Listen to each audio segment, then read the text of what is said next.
Yes, it was this comment. I have it here, which is, let me move out the way so you guys can see it. I've been writing for lore and fanfics for people, but lately I can't think of any lore for my own character, specifically my person. I don't have a direction to go to. Do you have any tips on starting from scratch, like from nothing at all to full ideas?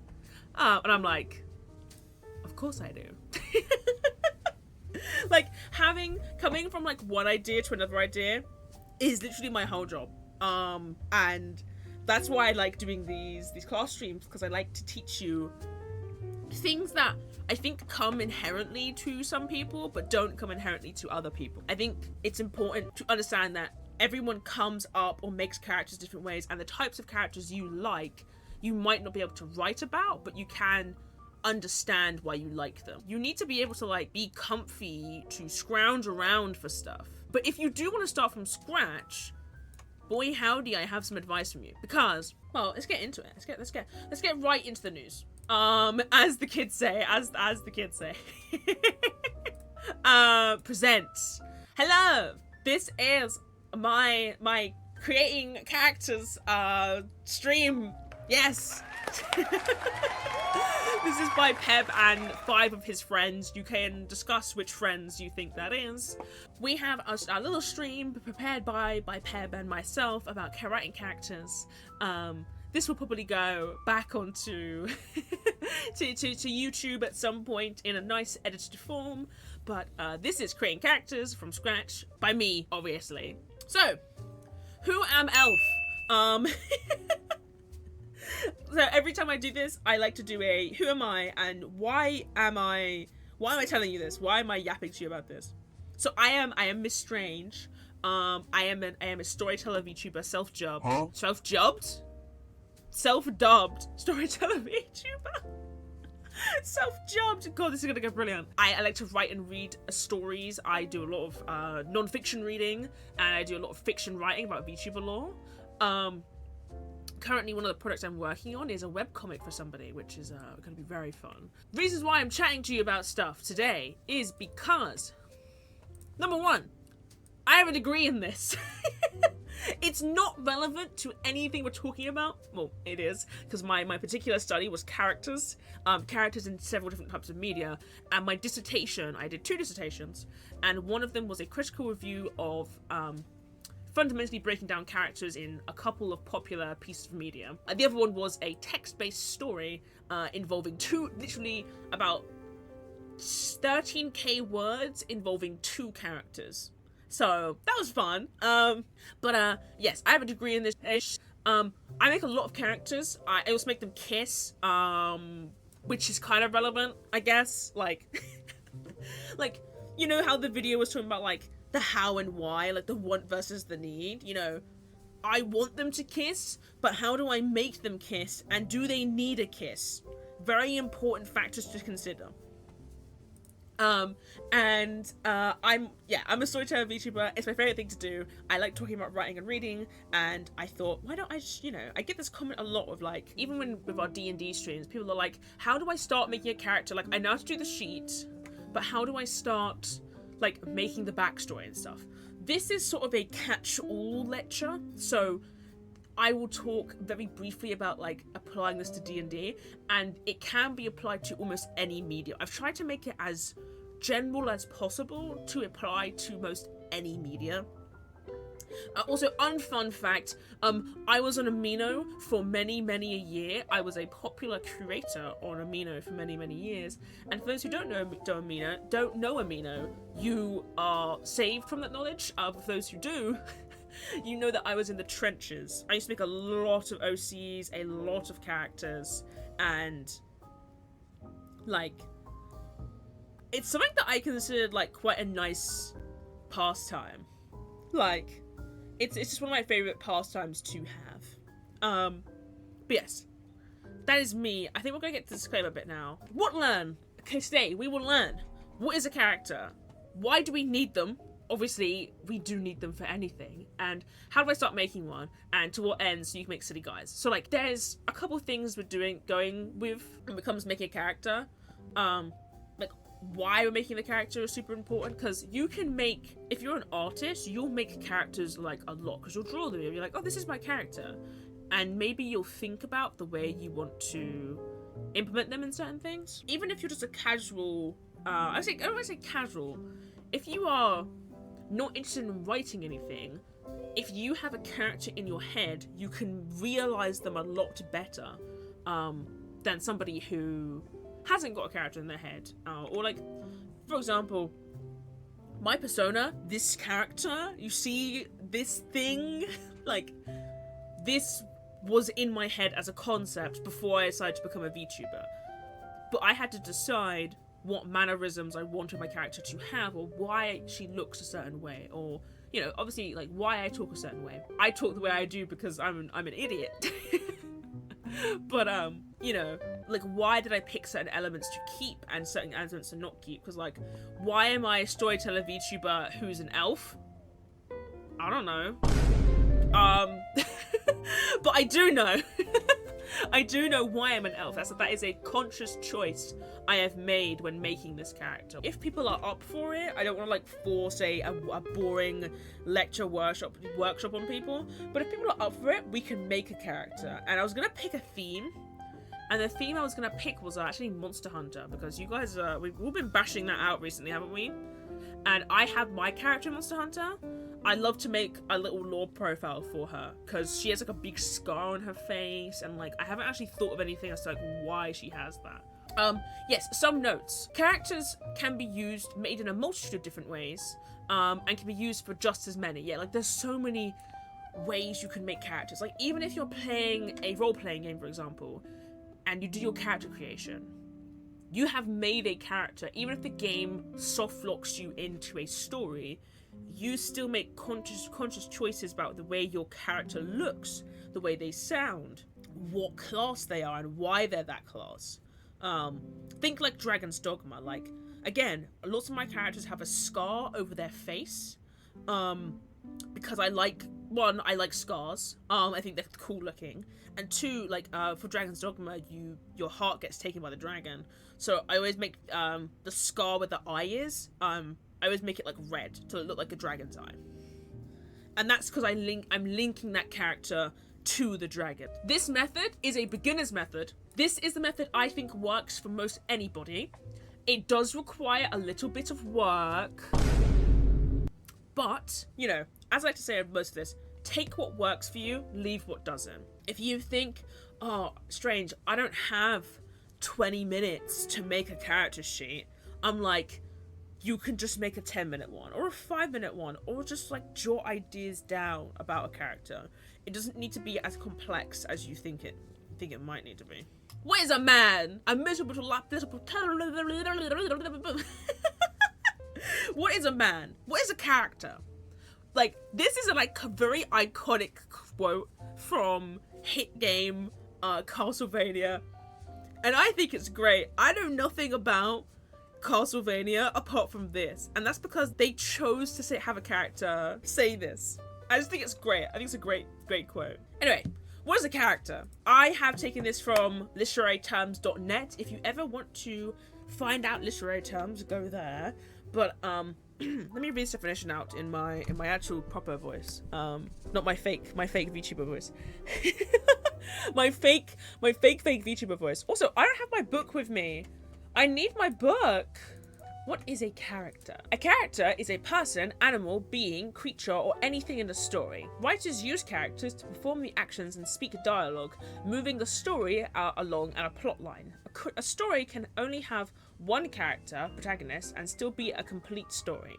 This character's conflict may be an inner one, or a conflict with something natural, such as climbing a mountain. Most stories have multiple characters interacting, with one of them as the antagonist, causing a conflict for the protagonist. I'll ask you the question, chat. Can you think of any protagonist in anything? Like, any one character that moves along a story in whatever means?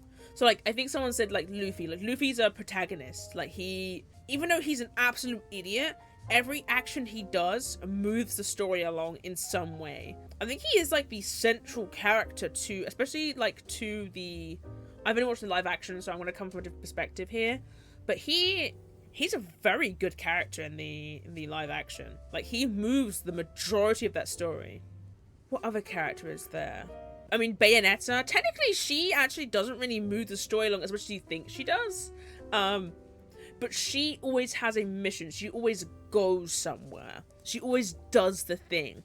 Luffy is critical to One Piece. Yeah, he is the critical character to that.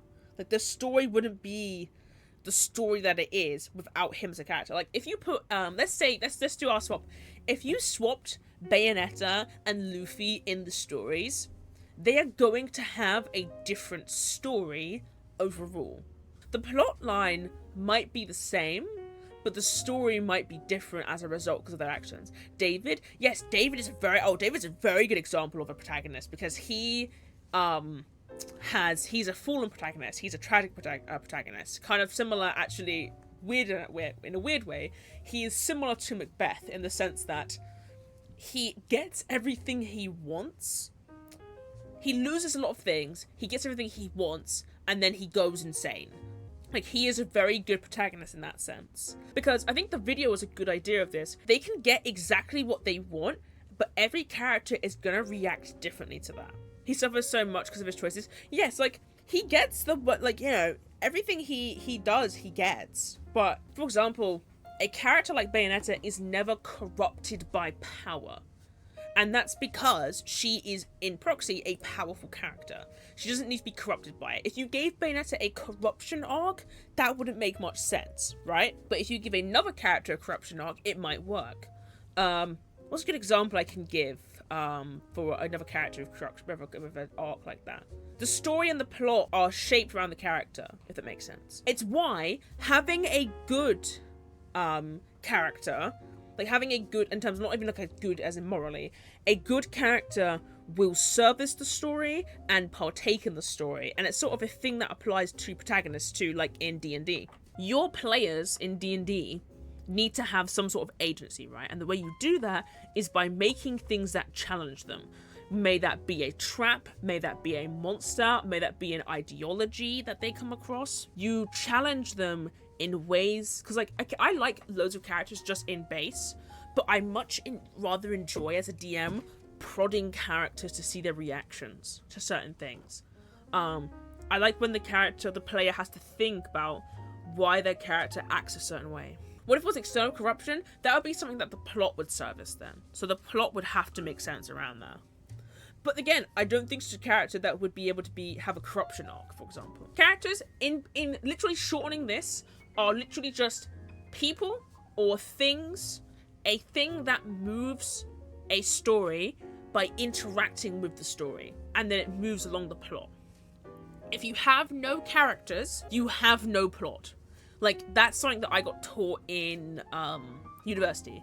Everything has a character. A good example I got given was, you can't play a game without having a thing to experience the world in. You can't play Sonic without playing one of the characters from Sonic. You can't play a Bayonetta game if you're playing as nothing. Like, you need to be able to interact and do things in the game to be able to move along, to progress. It's the same with story, basically. Yeah. And how well you know your character is so vital to writing about them.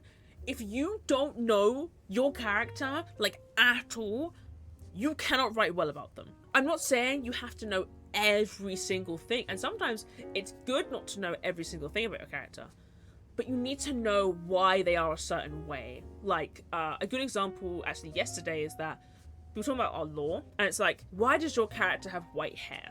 Yeah, background. Yeah, basically, like, it's such a basic question to ask. Like, oh, my character has white hair because, blah, blah, blah, like, he's a demon or whatever, right? Okay, but why? Like, why does that give him white hair? Like, in what capacity?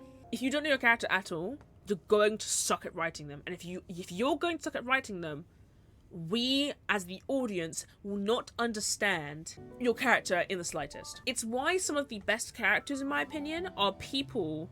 Do you know when you have a character in a show and everyone hates them, like out of world? Like, you were like, oh, I hate Azula because she's fucking crazy. Like, Azula is a great character for that, like that example. But you know why Azula is the way she is, or what choices she makes. Even if it's actually kind of minimal, you know about them enough and you know why she's crazy. But if you didn't know anything about Azula, you're gonna hate her not because you know her, but because you hate the way she was chosen to be written. And yeah, it's this whole problem of like, yeah, if you don't know your character, I'm not gonna know your character either. When people have like character ideas, and I'm like, that's interesting, tell me more, and they don't know anymore, I get grumpy because I'm like, please figure it out so I can know, I'm so nosy. Yeah, why does the tiefling have silver hair and eyes? A blessing from the moon goddess. Why? Well, that's what you should try and find out. Yeah, some of the things that I do when I make characters is I like to leave that element of mystery in D&D, where like the DM is the audience in this case, right?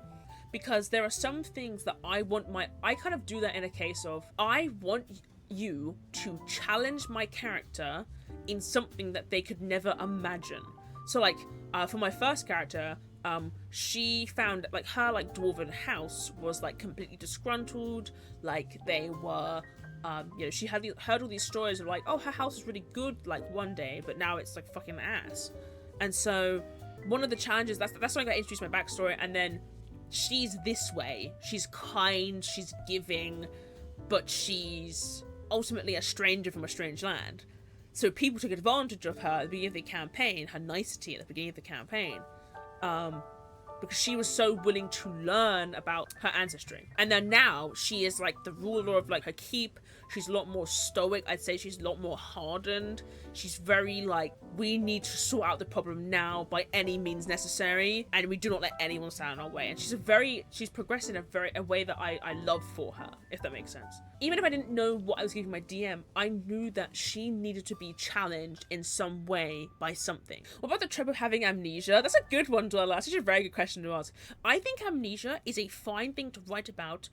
It's a very tired trope, hence why it's a trope. But I think amnesia is interesting because amnesia has to come from somewhere, and what you choose the amnesia to come from is important. I'll give you an example from a game. In Lost Odyssey, there are these characters that are immortal. They cannot die. And they all have amnesia about why they are immortal. They're immortal and they know they're immortal, but they don't know why they're immortal. And that has scared them. There are two characters that I think of, one of which is the main protagonist, which is Kime. And he becomes a soldier and he just like fucking decimates people because he's immortal, right? Like he can go into the front lines of battle and kill people. And he doesn't think a lot about his past. His wife, however, Sarah, she remembers glimpses of her past, like very briefly, and it makes her go insane, and she becomes like this boss enemy in the game because she goes insane from grief after like seeing glimpses of like her previous life. And so they're both characters of amnesia, but they both deal with that amnesia in different ways. I think sometimes amnesia can be a fat excuse for players not to write backstories. Or people to not want to write a backstory immediately, but you have to think about amnesia is that it's a double-edged sword because you have to write about why that character has amnesia, so it doesn't matter if they have amnesia. Because you can then, now you have two characters. You have the pre-amnesia character and you have the post-amnesia character. Does that make sense? I know that's like kind of a long answer, but like you now have two characters instead of just one. Well, don't write amnesia. It's cringe. But yeah, how important is VTuber lore to you? Incredibly. I mean, I write it quite a lot. But yes, VTuber lore is a good question, actually, because VTubers are intrinsic to characters. I think VTuber lore isn't super important, actually. I know it's going to sound dumb, because like that's my whole commission process. But VTuber lore is important because you pick why your character looks and acts a certain way. Some people, for VTubing, put on a persona. I would say I do the same thing. Not like I don't spend time getting into character, but I'm a very different person when I'm streaming to then I'm in a call or with my friends, and that's just life, right? And for me, I think I said this on the podcast yesterday, I really like contrasting ideas, like contrasting characters. So I like that I am a hot elf lady, but in real life, I'm a girl failure already, right? Like, and I like being that in this skin. I think it's funny. I think I've always really enjoyed that aspect of VTubing where like you can be a really nice, cool looking character design, but you can be an idiot. And I love that. Do you think VTubers need to invest more into their lore? Or do you think there's too much emphasis on lore? That's a good point. Like, it doesn't work with your day-to-day streaming. I think lore can create themes and concepts for your content. For example, there is a friend of mine who is a maid VTuber, and one of her streaming style is that she provides a girlfriend experience. In the guise of being like a maid, right? And whatever you think about that doesn't matter, but the character concepts work together. She's a maid, service, ASMR, girlfriend content, bosh. Like, that makes sense. For me, I'm a storyteller VTuber. I play games that are rich in story. I pick games that are specifically for that reason.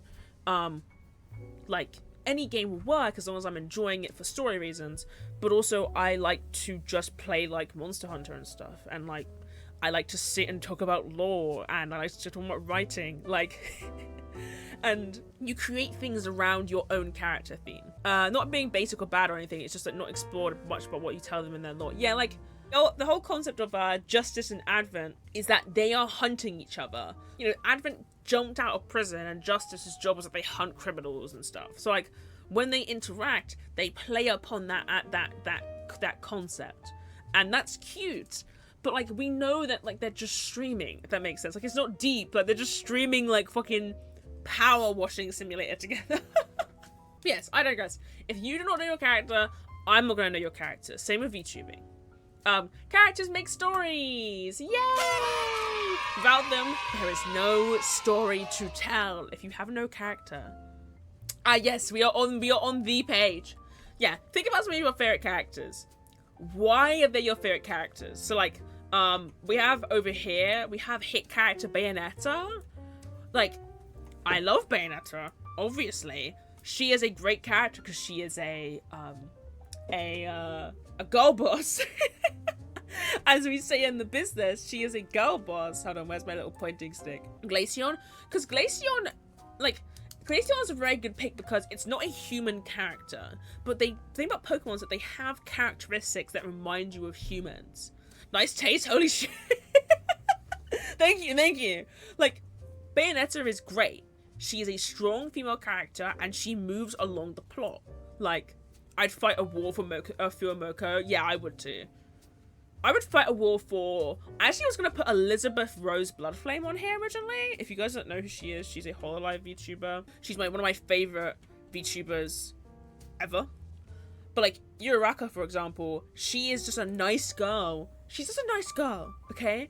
But she works so hard, and that's what makes her character so different from someone like, let's say, Clive. They are fundamentally the same. Not like they're the same type of character. Like, they work hard for a goal, like whatever, like every character does that. But what goals they fight for and why are different, and what means and what ends they will go for it. Like, Clive keeps attaining more and more and more of this power because he can. Uraraka has to work on her quirk because that's the way the world works. Worlds are very interesting when it comes to considering your character. Like, a character like Bayonetta, and where the Lumen Sages and Umbra Witches live, will have different challenges to face than someone like Joseph, sorry, I put Josuke on here originally. Joseph, who, you know, they have a similar kind of power system. They summon things, they have weapons they use to fight villains that are beyond their power level, but the way they go about it, I mean, one of the key aspects of Joseph is that he's a kind of like a coward. He is a charismatic coward. And that informs his decisions on stuff. I think Utena and Uraraka are similar in some aspect because they fight for like a goal, but they're not actually that strong. Like, one of Uraraka's things that's like, she has everyone in the universe, in My Hero, has very intriguing quirks, and you like to watch their quirks grow. Don't spoil any of the show for me. I'm not that far in, so like, don't talk to me about it. Don't talk about anything that's spoilers, right? But the way their quirks progress, like, her quirk was already like kind of powerful. Like, she can manipulate gravity. But the thing about that show that I love so much is that they have these like kind of powerful base concepts, but they grow and they grow and they grow and they grow to make their quirk stronger so they can fight stronger things or have stronger tactics, for example. Which links like the idea of Foss or Phospholite from hit show Land of Lustrous. He is a very fragile character, but because of that, unlike any of the gems that he exists with, he is able to meld and like get repaired, and like he gets repaired to the point where he's not even the same character. Like, if you guys have ever read the manga of this, I'm not going to spoil it, but Foss is one of my favorite characters. I think actually might be my favorite character on this board currently. Maybe not ever, but on this board. And the reason why is because Foss starts out as one character and becomes a new character by the end of the series. And you understand every step of their progress. And why you understand every step of their progress is because the author or creator knew Foss fundamentally. It's one of my must, I think a must read for people. Because Foss is, if I showed you a picture of Foss now and what Foss becomes, I think you would go, how did we get there? Like, you would go, how? And I would tell you exactly how, because the author is absolutely brilliant and knows Foss fundamentally. Foss gets everything they want and more and suffers for it. Same with like a David character. Another example is, I'm not going to talk about Vertin too much because I like Reverse, but it's a very complex story. But Reverse is very character focused.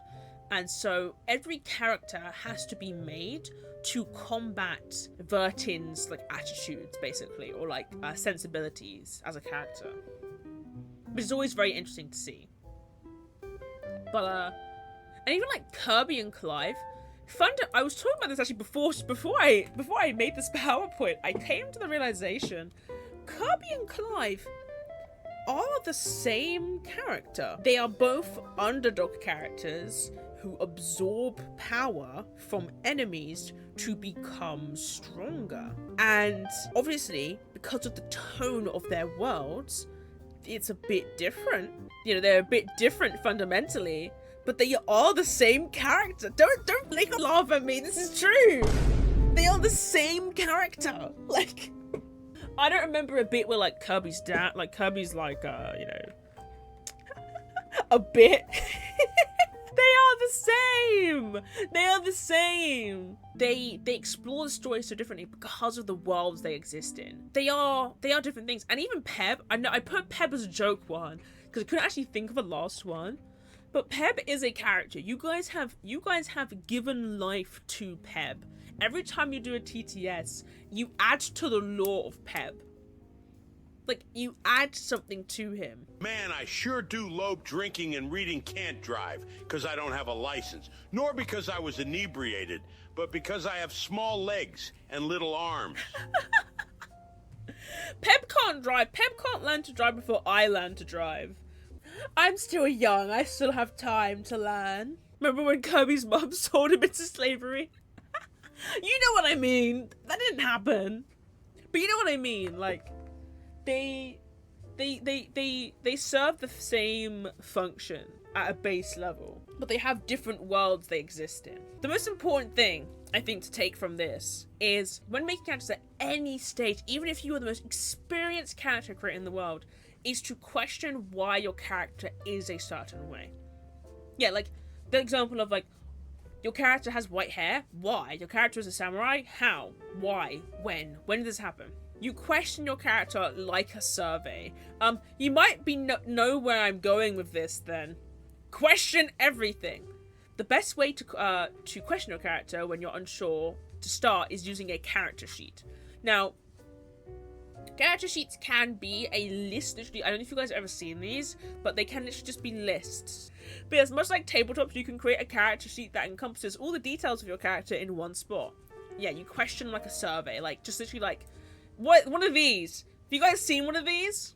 It's my name, it's my origin, and my birthday, and my zodiac, and like my my background, and then like physical traits and like favorite, like my likes and dislikes. I used to have so many of these on Amino. When you make characters, literally just like question them. Like even like this one where it's like, what would they die for? What would they kill for? Like think about this. What would a character kill for?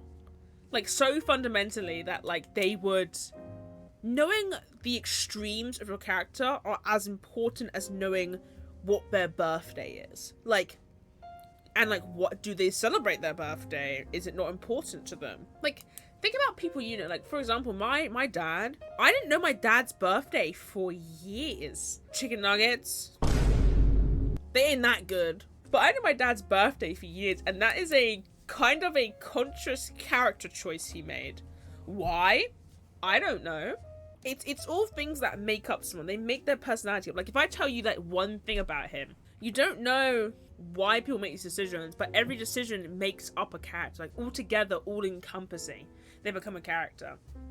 So, question your characters. Write detailed profiles about them, what they like, what they do in the morning. Like, anything about somebody. Even if it is uninteresting to you or might not be relevant to you, it may come up in the story. You're like, huh, I have this big stoic, like knight character, but he really likes plushies. Why? And also, is there a story behind that? Is there a reason he does?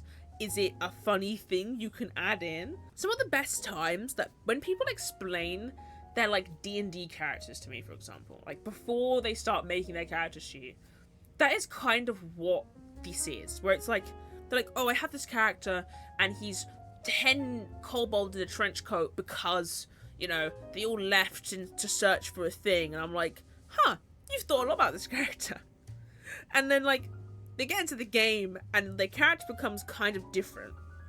That's because, like, when you make a character in isolation from a setting, they become warped by that setting, so it changes some aspects of them. Like, if you put a samurai in England, they're gonna become a different type of character than a knight in England, for example. Like, they're gonna be different, and that can make interesting plots, for example. But yeah, summarizing them so you know what actions they will take. A timid character and a brave character might do the same action, but for different reasons, or in different ways. They might still have the same, like the video I was talking about earlier, the same wants and the same needs, but the means they achieve that is important.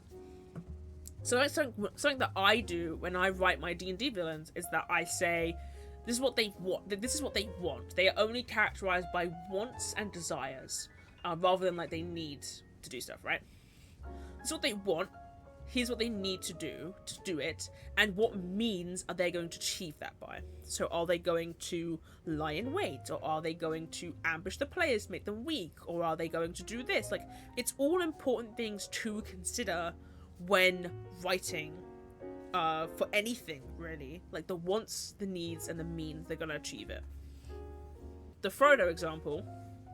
Frodo wants to destroy the One Ring. He needs to go to fucking Mordor to do it, but he also needs his friends to help him to do it, and the means he does that is by traveling and adventuring and learning about the places that he goes to and getting friendly with, Sam, so that he can get ultimately what he wants and needs. Kind of that idea.